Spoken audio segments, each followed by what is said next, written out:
စေလွတ်တော်မူသဖြင့် စေလုံးတော်မူသည်ဖြင့် တစ်ဖြစ် တစ်ဖြစ်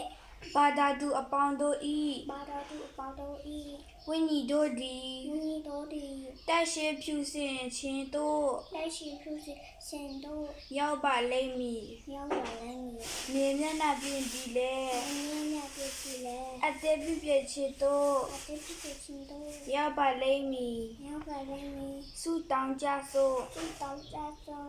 တက်ရှင်သောဝိညာဉ်တော်ဤ လက်ရှိဝိညာဉ်ရဲ့ အလေးကျေးဇူးတော်အဖြစ် လေ့ကျင့်ကြသောအဖြစ် ဘာသာသူအပေါင်းတို့ကို ကိုယ်တော်ဒီအပေါင်းတို့ကို တို့တည်တော်မူသော အိုးတင်တော်မူသော အိုဖဖျားသခင် အိုးဟာပြတဲ့ကံ ၎င်းဝိညာဉ်တော်အဖြစ် ခေါင်းရအဖြစ်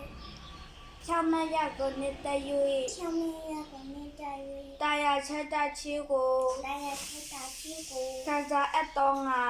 ဖြစ်တဲ့အတောင်းနာ ကျွန်တော်တို့သခင်ယေရှု၏ ကျွန်တော်တို့ခင်ယေရှု၏ ကိုယ်တော်တော်အကျိုးဆက်ကို ဘုဒ္ဓတော်ကျေးဇူးကို ဆက်တော်မူ၍ ထားတော်မူ၍ ကျွန်တော်တို့အား ကျွန်တော်တို့အား ကယ်မတနာတော်မူပါ ကဲမတနာတော်မူပါ အာမင် အာမင်